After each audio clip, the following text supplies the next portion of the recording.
There can hardly be a figure in the world of popular music who so laid claim to the sentimental heart of this country as Dame Vera Lynn. At 74, she's been singing for a living since she was 7, remarkable enough in itself.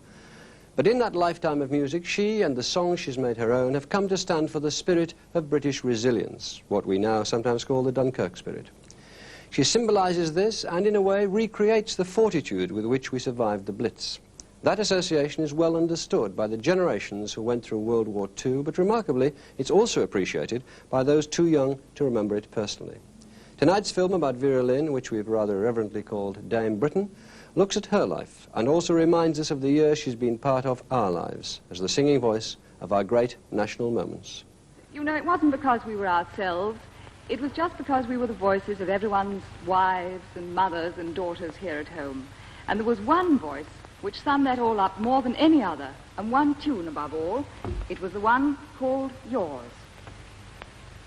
Jean Metcalfe won her broadcasting spurs in wartime with Force's Favourites. In a BBC programme in 1955, she reminds us that there was really only one singing voice of the nation in those wartime years. Yours, till the stars lose their glory. Yours, till the birds fail to sing. Yours, to the end of life's story. This pledge to you, dear, I bring. Yours, in the grey of December, here or on far distant shores, I've never loved anyone the way I love you. How could I, when I was born to be just yours?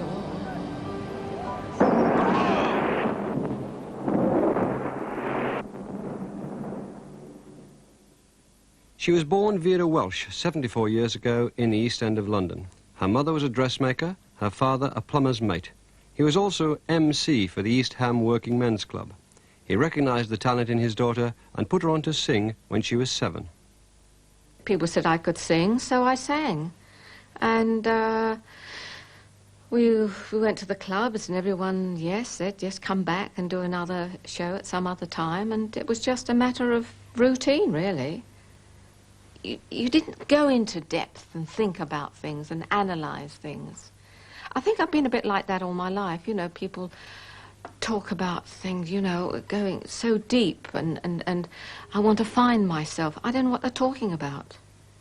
Because what I've done, I've just done gradually all over the years. And I suppose it's just sort of come naturally to me. Up the wooden hill to Bedfordshire, heading for the land of dreams. When I look back. By the time she was 11, she was on her way to every schoolgirl's dream of stardom. She took her grandmother's maiden name and became Vera Lynn. She was earning big money, 7 and 6 for 3 songs and 1 and 6 for an encore. Her friends still turn out in the club.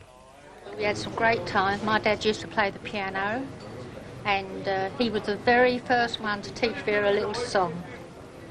Well, then she used to come into the club with us when we was only 5 years old, and we all used to get up on the stage and do a little turn. And my sister and I, we were known as Billy and Bunny in those days. That's right, yeah. And of course she used to like the way we did it, so she got up and did a song, and that's how we all grew up together. We lived in this club. Every night of the week we were always in this club, singing and night. dancing. She turned round and she said that she would like to become a famous star, and she did. Then to me he'd say, up the wooden hill to Bedfordshire, heading for the land of dreams. When I look back to those happy childhood days, like yesterday, I can remember, I can visualize in my mind the stage. it was grand, my mother. People smoked in those days. You know, the halls were absolutely full of smoke. And you just had a piano player. Some could play and some couldn't. And you had a lot of noise and all sorts of conditions to cope with. And then going, having experience with a dance band, singing all sorts of songs. It was a wonderful experience. But they were happy, happy days for me.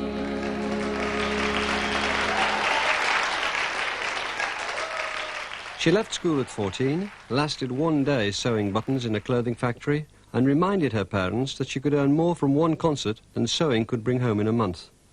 Although she couldn't read music, she knew what she sang best. At 16, she was already well known in Tin Pan Alley. All singers in those days used to go around the publishers and try to find songs to sing, you know, the current songs, whatever they were. I mean, in Vera's case, she came in and as I said, I'd never seen her before. She was 16, 17, I guess. I don't know, something like that. Quite young, anyway. And the voice was limited. It had about 6 notes register. But those 6 notes were good, you know. And I know a lot of other people with 10 notes are all bad, you know. When I was 17, it was a very good year. It was a very good year for small town girls and soft summer nights. We'd hide from the lights on the village green. When I was 17.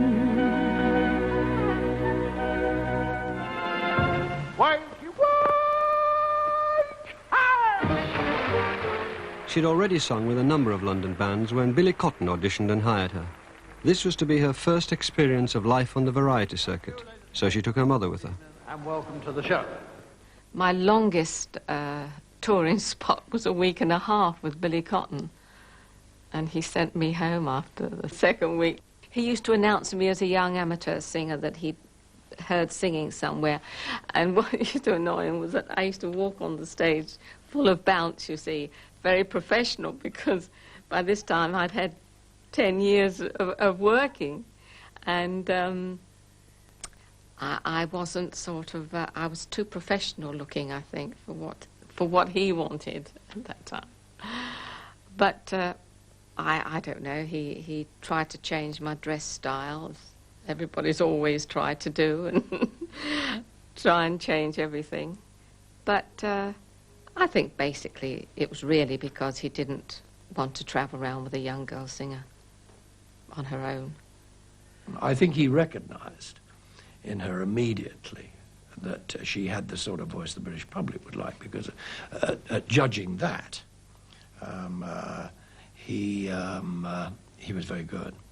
He was a touring band. I have to say, I don't think he wanted a girl in the band anyway. I think that he thought that probably a girl in the band was going to be more trouble than it was going to be worth. He didn't like her hairstyle. She told him that her mother liked her hairstyle, and he said, well, you go and sing to her then. And as I understand it, she said, certainly, and a very good afternoon to you, you very rude man. And off she went and sang for Charlie Coons.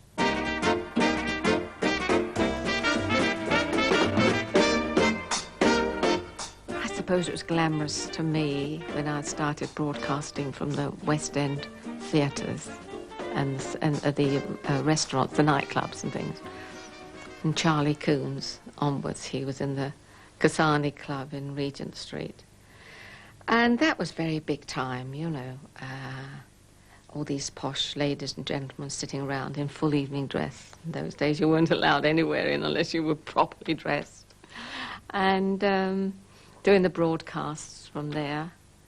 And there was me, when it was finished, the glamour finished, I'd put on my cloth coat, go outside and stand in the bus queue for the 15 bus and go home to East Ham.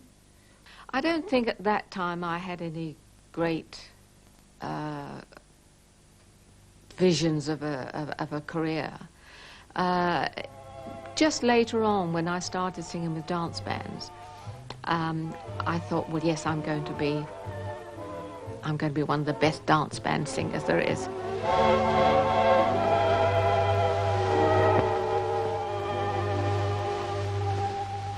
Night depends on the moon, the song depends on the tune, and the earth depends. I could never sing in the keys that the printed copy was in. It always had to be transposed down.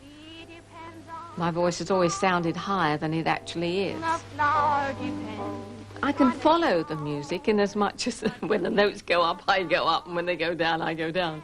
But I think it's more or less a matter of guessing, intuition, if you like, how a tune should go, and invariably that's the way it goes. I know my heart wouldn't beat again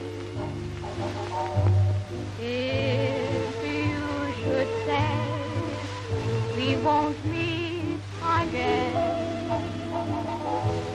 If you should say let us end it now, I would not know how to live without. The only thing that I can really remember having an ambition for was to earn enough money to have a little house. We had quite a long walk to school. In those days you weren't picked up in taxis and cars. And so I had a long walk, and I used to look at all the houses as I went by to pass the time and imagine the kind of house that I would like to have when I got older. But I was lucky. I had my own house before I was 21 and paid for. When I was 21, it was a very good year. It was a very good year for city girls who lived up the stair with perfumed hair that came undone when I was 21.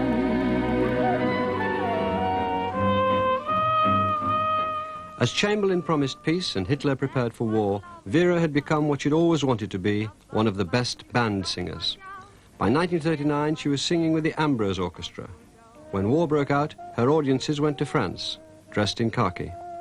Right in 1939, when I won the popularity poll with services overseas in France, and they chose me as their favourite singer, I mean, nobody was more astonished than I was, because I didn't think I had, and I still don't think I have anything exceptional in a voice at all.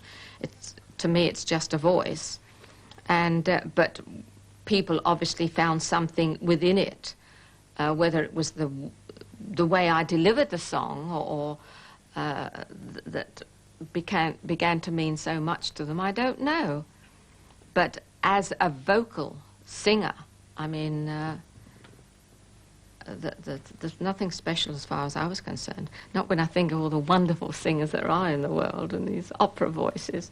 They're what I call real singers. Harry Lewis played clarinet and saxophone with Ambrose. He recognized a personal destiny when he joined the orchestra. He fell for the singer and never lost his admiration for her song. Being a musician, I would know that she had perfect pitch. And I tell this story many times when there was somebody in the band that said to her, you're singing sharp. And I said to him, she doesn't sing sharp. I said, you just sing flat, you know. Her top register sounds an octave higher than she actually does sing. Her range is really between a baritone and a tenor, which for a woman is quite unusual. I was very careful in choosing the right kinds of songs. And probably that was very helpful for me, because it stopped me making mistakes. The Blitz brought war to the people at home. Vera was not only going through it with them, her songs were becoming part of their survival spirit. She was born just at the right time to come to full maturity during a very traumatic war. And during war, people sing sentimental songs and songs of parting and songs of one day we'll be back together. And usually one person becomes symbolic of that time, and it happens to be Vera. That's one thing. But I think, of course, she would have been a star of great magnitude without the war. She has the sort of voice that people think, erroneously, that they can imitate. At the height of the bombing, she was starring at the Palladium. We'll meet again. Don't know where, don't know when, but I know we'll meet again some sunny day.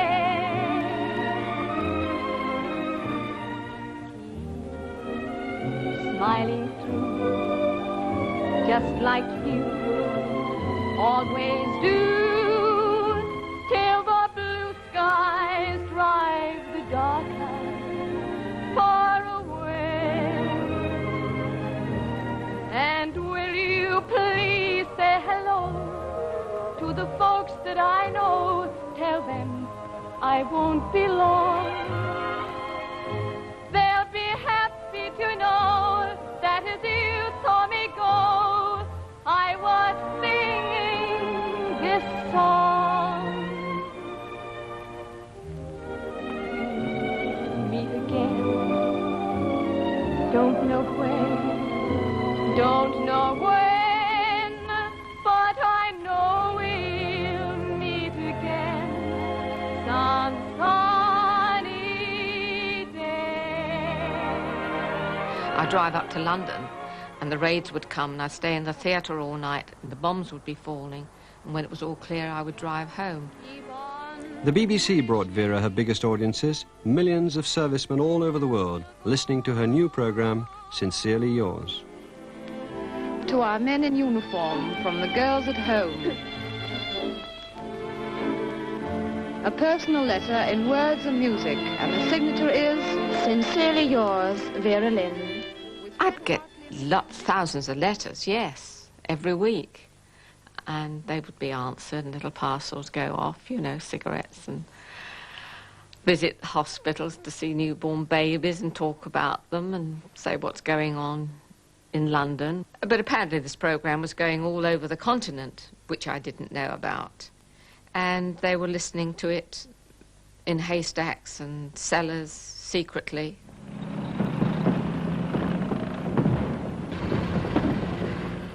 In the early years, the war was going badly. We needed, it was said, shells for our guns and steel in our spines. The BBC Board of Governors became fretful that Vera Lynn's sentimental broadcasts would sap the fighting spirit of the troops. They met to consider cancelling her programmes. Well, I would have thought that would be the sort of thing governors of the BBC often think. They're usually wrong. I know, I was told all about that. But of course we could prove that that wasn't so by the letters. And so of course we won them over, and they realised that it brought a little home to them and gave them a little encouragement to go on, and gave them hope for the future. And so we went sailing on, doing what we always did. You'll never know just how much I miss you. I was very young for my age, actually. We just thought that, well, we liked each other, and we thought that we could make a go of it, and everybody I remember when we came out of the register office, some couple of old ladies were standing by, and one said, well, there goes her first one. So she didn't think very much of it.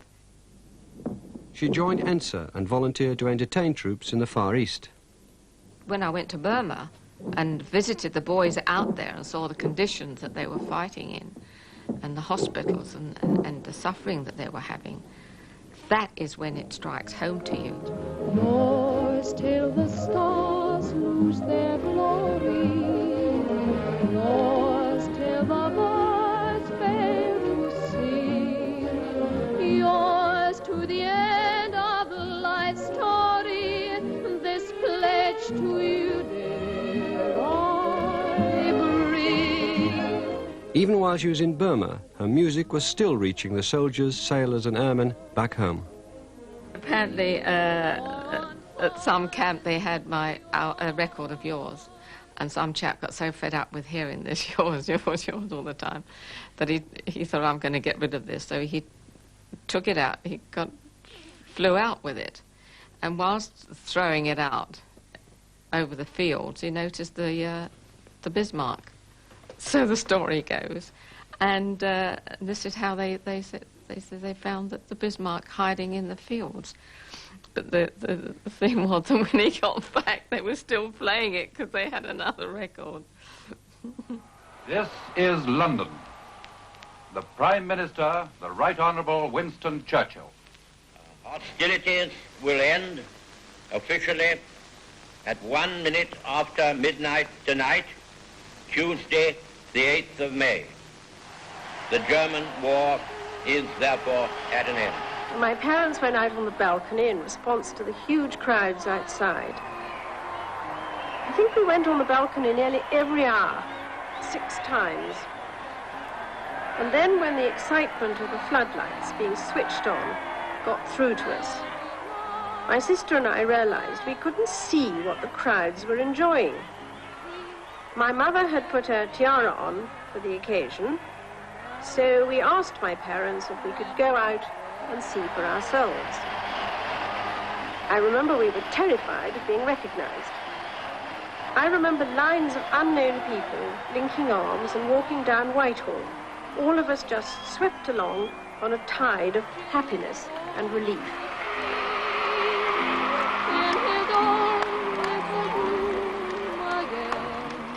How we all wanted those lights to go on again all over the world.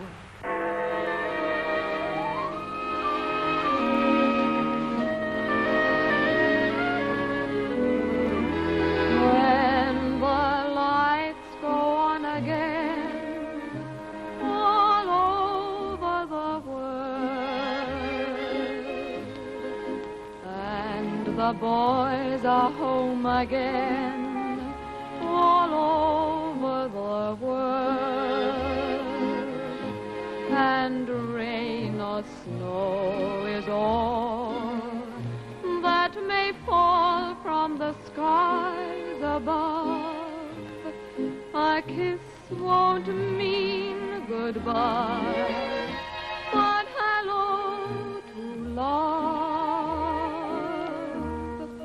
When the lights go on again all over the world, and the ships will sail again all over the world, then we'll have time for things like wedding rings, and 3 hearts will sing when the lights go on again all over the world.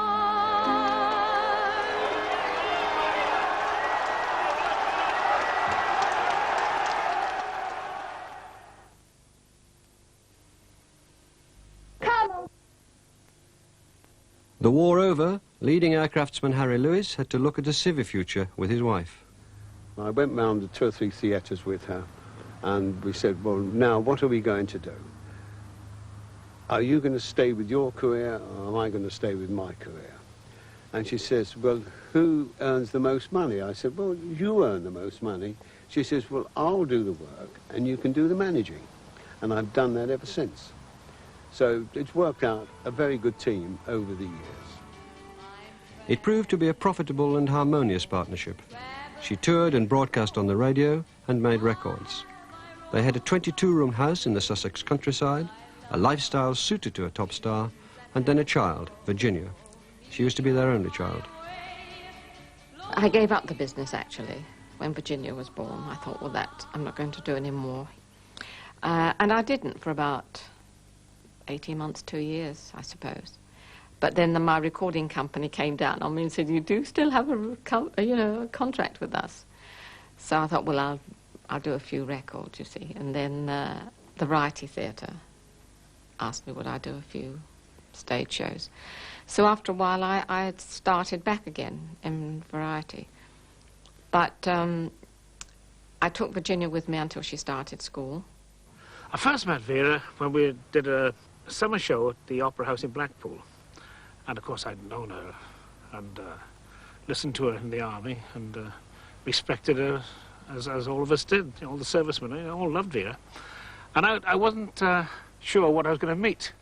But there was this lovely lady who used to invite me into a dressing room to have a cup of tea, sitting there with the curlers, knitting, with Virginia running around the door.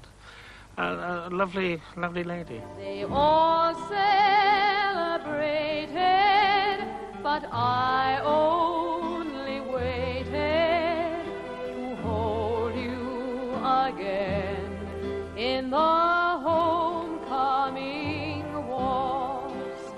Then a miracle happened as I sat apart. You walked in the room and right back to my heart. When she was 7, I realised that I was going out to work when she was coming home from school. And I really wasn't seeing her only on Sundays, really. So I thought, well, this doesn't suit me. And so I said, right, this is the last show, regular show I'm going to do. If I'm going to work in future, I shall work where it suited me and when it suited me. And that's what I did. When I was 35, it was a very good year. It was a very good year for blue-blooded girls of independent means. We'd ride in limousines. Their chauffeurs would drive. When I was 35. She had many hit songs, but the one that confirmed her international stardom was, ironically, a song with the German title.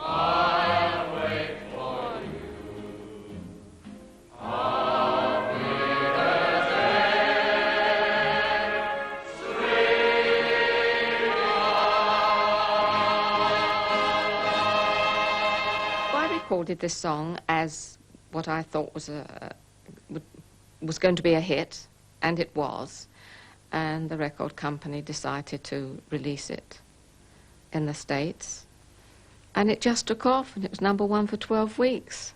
So I was the first gold disc holder and the first British singer to have a #1. Land of hope and glory, mother of the free, how shall we extol thee who are born free. Wider still and wider shall thy bounds be set. God, who made thee mighty, make thee mightier yet. God, who made thee mighty, make thee mightier yet. So I wasn't all that keen about television, but it was the thing of the future. And it kept me in town. I didn't have to go travelling around. And of course they were live in those first, in the 50s when I did my first series. It was all live. I got hold of Stuart Morris, who was then the big variety producer with the young generation and Engelbert Humperdinck and Rolf Harris and, you know, I mean, anything that was really up to date, he was the man for it, you know. And I said to him, I'd like you to come to lunch with me, Vera Lynn, because I want you to do a series with you. To which his answer was, why? What have I done wrong? And I said, I think the best thing to do is to hold your fire, have lunch with her, and if at the end of that you decide that you don't want to produce this program, A, I will be very surprised, and B, you will be fired. But no. Anyway, we went to lunch, and of course, within minutes, Stuart had fallen in love with Vera. And within 3 shows, he thought she was arguably the greatest performer who'd ever walked the face of the earth. There's a kind of hush all over the world. Tonight, all over the world, you can hear the sound of lovers in love. You know what I mean, just the 2 of us and nobody else. Inside, there's nobody else. And I'm feeling good, just holding you tight.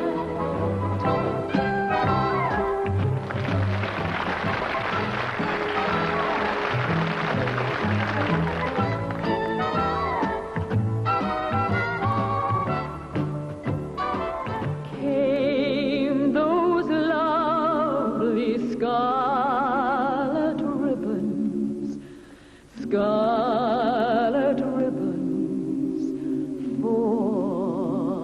Her hair.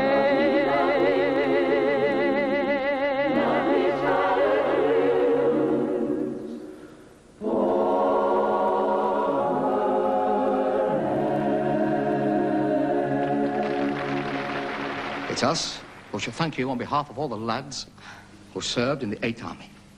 It was listening to you on that radio that kept up our spirits as we sat round our campfires, toasting our sidibaranis. listening to those great songs of yours. Songs like Charlie, difficult to march to, but a great song. And the other one, Sing As We Go and Let the World Go. And when you got to the second chorus and went, you used to knock me out the hand.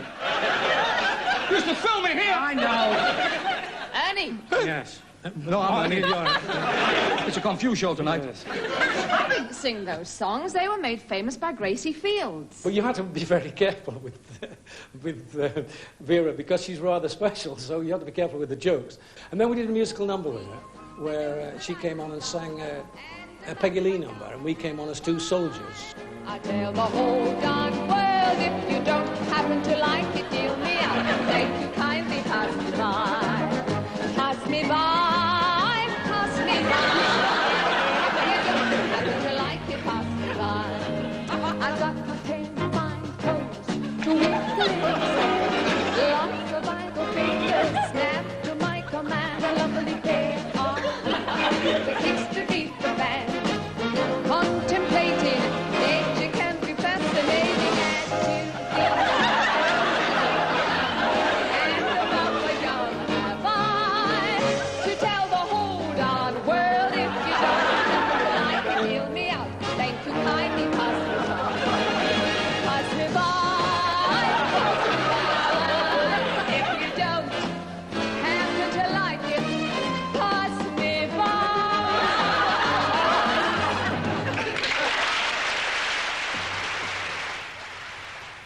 Nowadays she lives on the South Downs, does her own housework and looks after a 4-acre garden. She's received the OBE, the DBE, the only popular singer to be made a dame, honorary doctorates, international awards, tribute banquets twice on This Is Your Life, celebrated and applauded everywhere.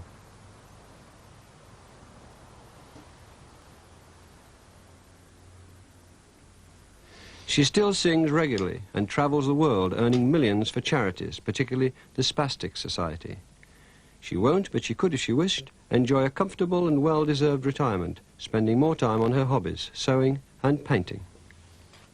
I have given some of them away for sale for charity, you know. Though people say, oh, you ought to put it, you've got enough pictures for an exhibition, but I don't consider them in that category at all, really. I mean, it matters to me if I do something nice or if I make a botch of it, but I think when it comes to amateur painting as a hobby, I think if it relaxes you and you get pleasure out of doing it and you finish up with something that's not too bad and you could, you know, you're not ashamed to put it on the wall, then I think that's, you've achieved something, you know. But now the days are short. I'm in the autumn of the year. And when I think of my life, like vintage wine from fine old caves, from the brim to the drain,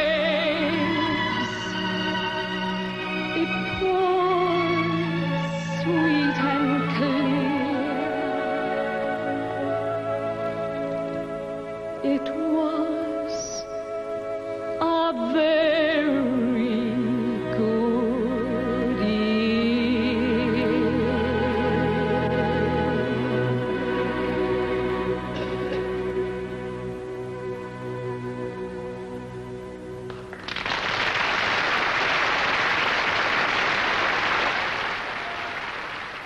Each nation, it seems, chooses its sweetheart in its own image. Edith Piaf for France, Doris Day for America.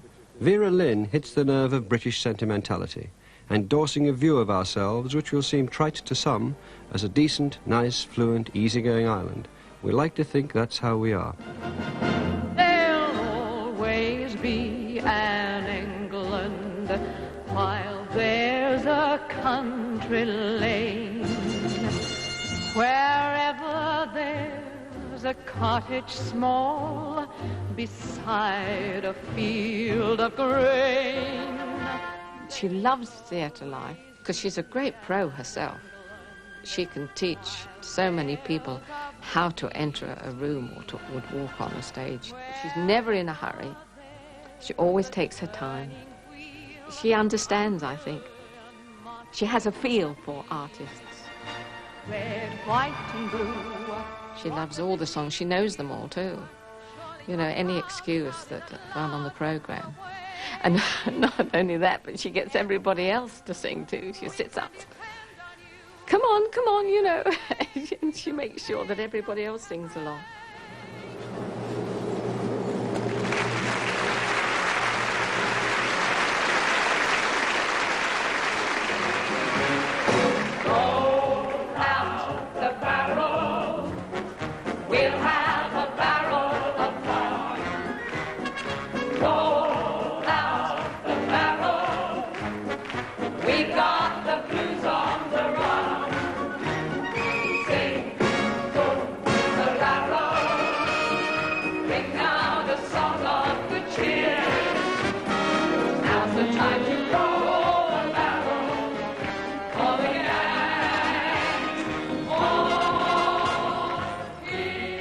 One date, one event she'll never miss, the Burma reunion at the Royal Albert Hall. This is its 45th year.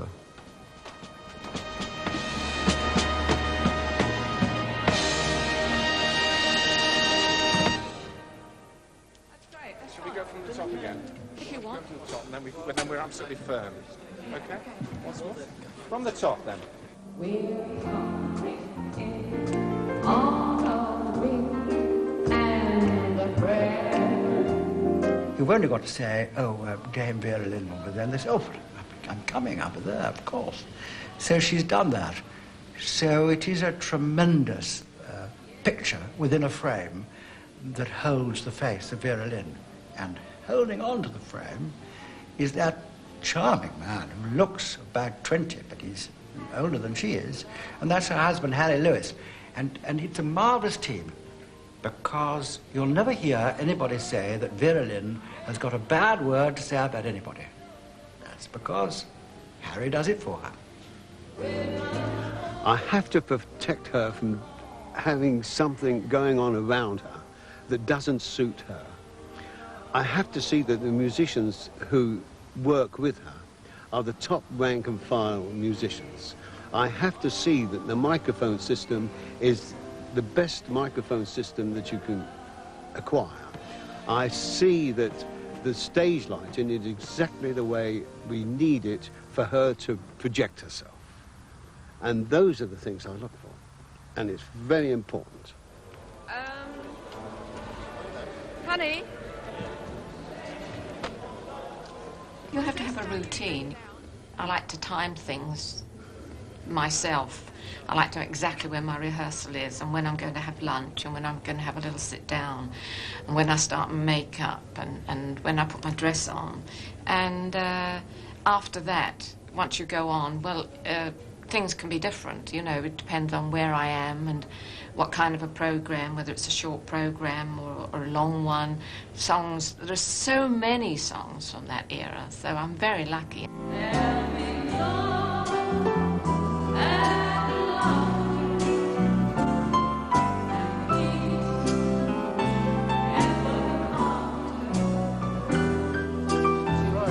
That's the Albert Hall.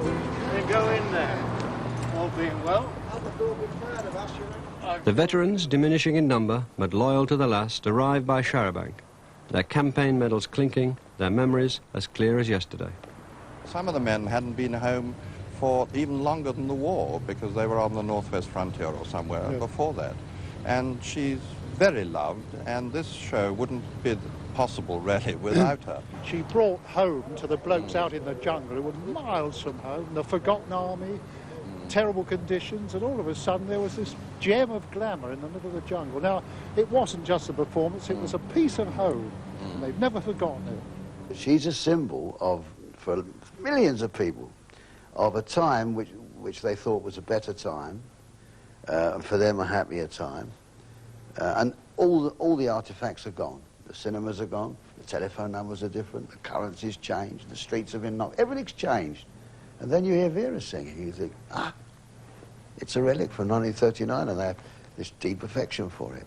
And it would have worked anyway, but the fact that her voice has not changed makes it doubly potent.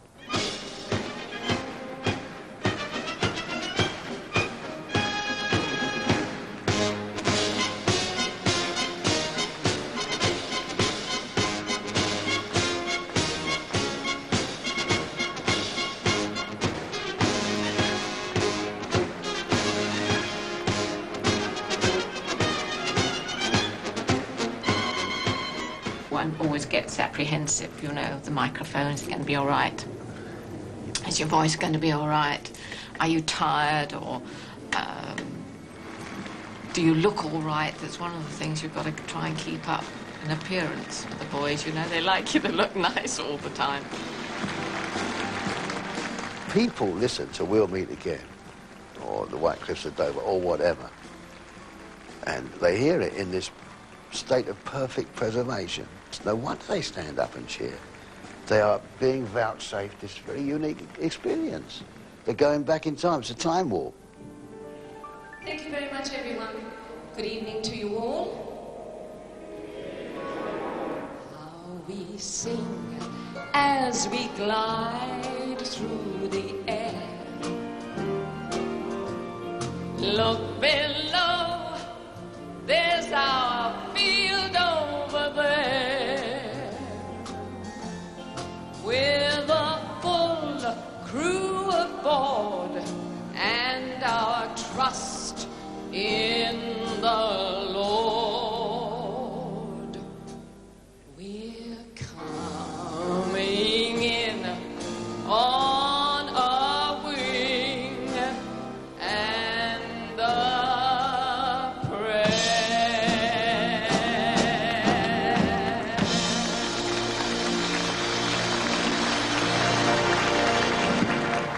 I remember years ago when I first came to a reunion, that woman, I hadn't seen her for years, she hadn't aged at all. And the more that she sung, the younger she became. Blokes can shut their eyes and they can be back with their sweethearts and forces. You know, they can be back in their teen years or their early 20s, as the case may be. I mean, she was your girlfriend. Absolutely. Well, I was in hospital, you see. I was just been flown out of battle. She was a damn nuisance at the time. Well, I wanted some sleep. There'll be love and laughter and peace ever after. Tomorrow, when the world is free.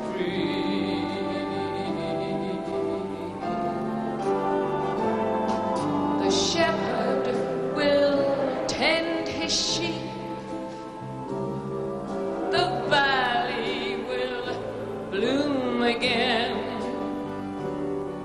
And Jimmy will go to sleep in his own little room again. There'll be bluebirds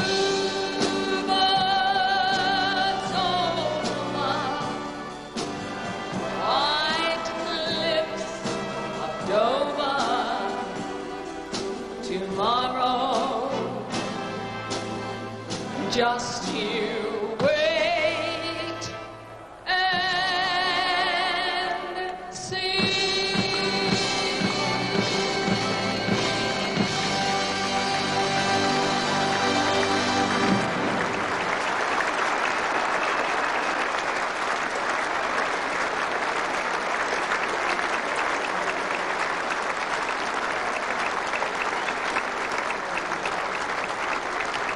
I suppose when I sing them, I'm still singing them back in 1941, because even when I meet our young boys of today and I sing to them, I can't realise that it's all those years separate from the early days.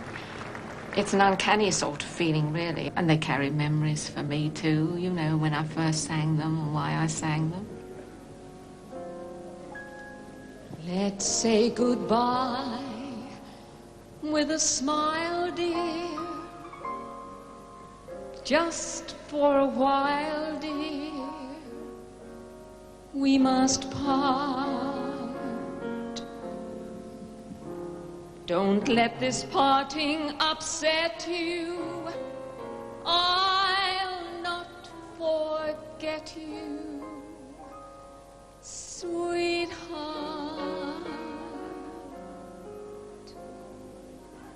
We'll meet again. Come on, don't know where, don't know when, but I know we'll meet again some sunny day. Keep smiling through, just like you always do, till the blue skies drive the dark clouds far away. So will you please say hello to the folks that I know? Tell them I won't be long. They'll be happy to know that as you saw me go, I was singing this song. Let's hear you now. We'll meet again. Don't know where, don't know where, but I know we'll